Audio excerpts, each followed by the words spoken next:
Kamis, 19 Juni 2025. Ruang mediasi Jakarta mendadak jadi panggung sandiwara hukum. Tapi sayang, dari awal, satu tokoh utama sudah tegas berkata, tidak sudi berdamai. Siapa lagi kalau bukan Nikita Mirzani? Lewat kuasa hukumnya, Fahmi Bachmit, Nikita menyampaikan pesan kalau mediasi ini bukan ajang formalitas, bukan pula tempat mengemis maaf. Yang minta damai siapa? Kami jelas-jelas menolak. Sebelumnya, Reza Gladys mempolisikan Nikita atas tuduhan pemerasan. Tapi menurut Fahmi, faktanya bukan pemerasan, tapi perjanjian review produk.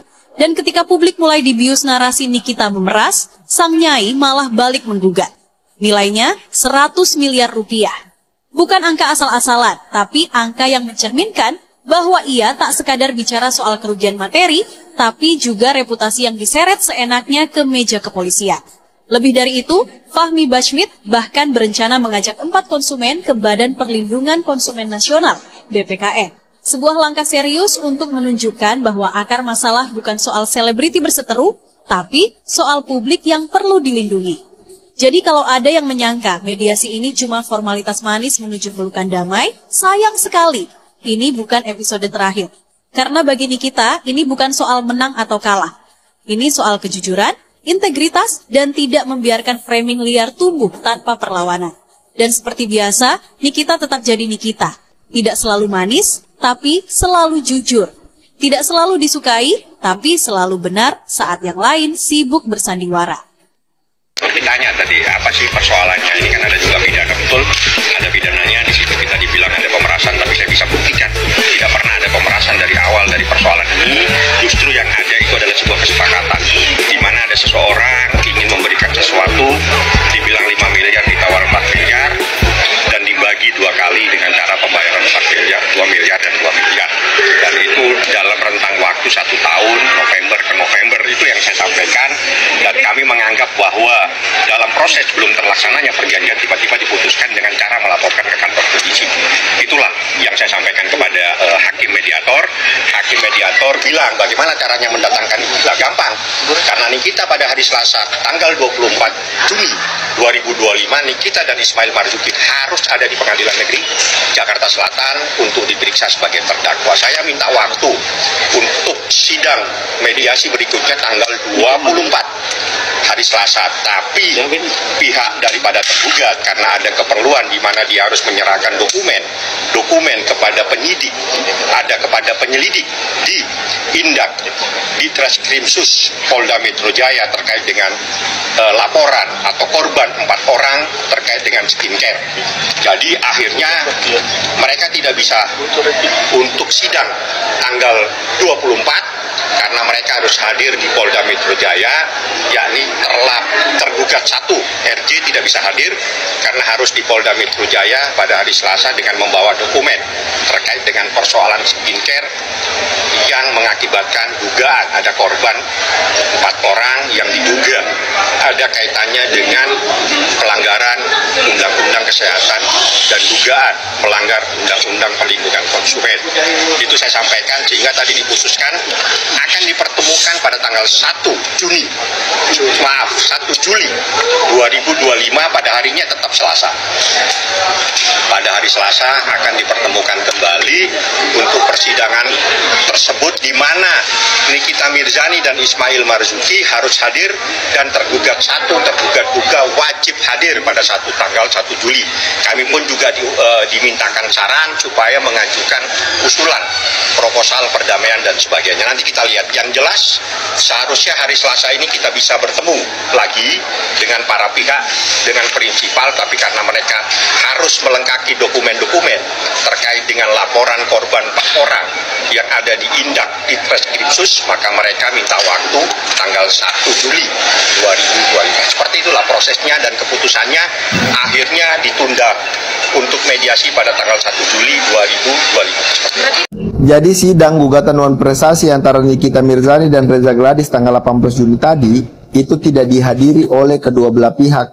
Tapi penasihat hukum dari Nikita Mirzani mengatakan dipastikan tanggal 1 Juli 2025 Nikita Mirzani pasti hadir.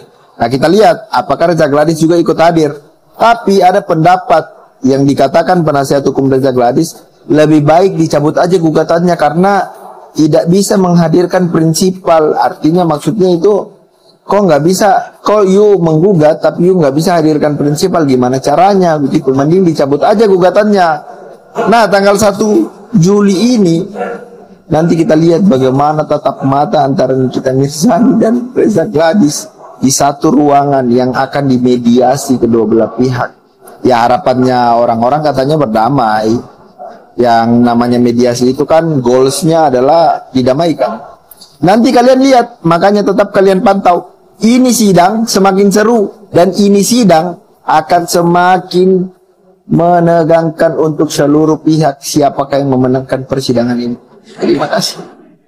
Miss Gossip hanya ditahan 4 tahun masa penahanan dalam kasus UITE. Nah, bagaimana dengan junjungan kalian Nikita Mirzani ya, ditahan 20 masa penahanan. Guys, gue bingung sama orang ini nih. Dia ada masalah apa sama Nikita Mirzani sih sampai sebenci itu sama Nikita Mirzani? Gue gedek deh orang ini, sumpah. Ya, dia menyempelekan hukum lagi sekarang. Dia katanya nggak masalah dihukum 4 tahun, malah harus bayar denda 250 juta. Nikita Mirzani dibanding Nikita Mirzani 20 tahun, terus harus bayar denda 5 miliar. Hey, gue kasih tahu ya, Miss Gossip, gue kasih tahu lu ya. Nikita Mirzani walaupun dihukum 20 tahun dan ada denda 5 miliar, dia keluar pun dalam keadaan tetap masih kaya raya. Nah, lu 4 tahun, terus harus bayar 250 juta, lu keluar dari penjara, lu kerek lu hancur lu, gue bilang, ngerti nggak? Ya, belum lagi nanti kalau misalkan udah keluar, Nikita Mirzani lah ikut melaporkan lu juga, mampus tuh gue bilang, tau nggak? Ya, terus dia menyimpulkan 4 tahun, jangankan 4 tahun nih, setahun aja nih ya dia ditahan. Gimana kalau ibunya, bapaknya, suaminya, atau anaknya, atau orang yang disayanginya meninggal? Ya, sedangkan dia nggak bisa ngelihat muka yang terakhir, jenazah yang terakhir karena dia ditahan. Dia nggak mikir kesananya nih orang, gila ya. Gimana juga kalau misalnya ada orang-orang yang berduit nih, coba membayar sesama tahanan, terus dia disiksa di dalamnya. Bisa aja dia 4 tahun keluar bukannya sama badannya, tinggal nama doang nantinya. Ya, ini kan bisa aja terjadi kemungkinan seperti itu, bener nggak? Mungkin juga ada di dalam penjara sana orang-orang yang benar mendukung Nikita Mirzani, yang pernah ditolong juga sama Nikita Mirzani. Mungkin kalau dia masuk terus dia dihajar sama orang-orang dalam, gimana?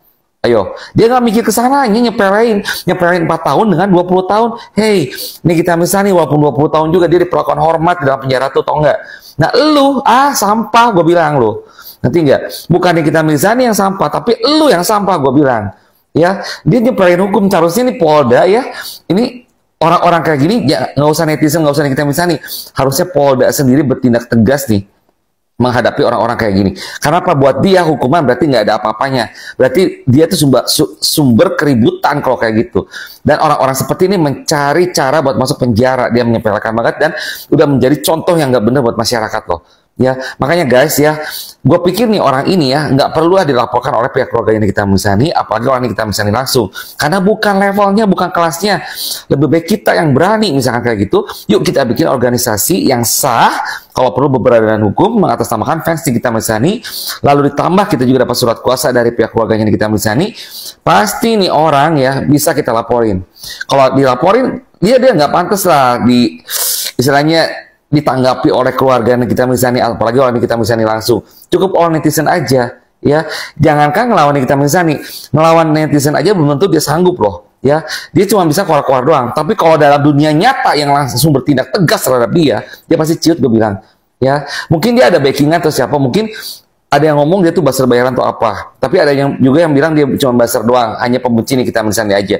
Tapi kalau dari lihat mulutnya, dia ini kelihatan banget dia tuh dibayar loh, kalau kata gue pribadi ya. Itu menurut pandangan gue, kalau lihat dari mulutnya dia. Mungkin juga mengalihkan permasalahan yang ada supaya orang-orang beralih ke dia. Dan dia cukup berhasil dalam hal ini. Ya, jadi guys, kawal terus nih orang ya, jangan sampai lepas ya. Dia spill apapun juga nggak usah takut. Karena apa? Orang kayak gini biasanya cuap-cuap di medsos. Aslinya kalau ditemui langsung biasanya ciut kayak ayam sayur, gue bilang. Ya, jadi guys, yuk kita sama-sama. Dia udah nyempelin hukum, harusnya pihak kepolisian pun bertindak tegas terhadap dia. Harusnya benar-benar nih, karena apa? Dia dengan cara omongannya, gue cuma 4 tahun loh diberikan Nikibu atau apa, itu ada maksud tersirat, artinya dia udah siap masuk penjara. Oke, jangan sampai nanti berubah lagi kalau benar-benar udah ditahan. Oke, siapa? Yuk kita sama-sama lah dukung Nikita Mirzani, kita sama-sama laporkan dia melalui wadah yang benar, itu pasti bisa dia masuk, gue yakin. Oke?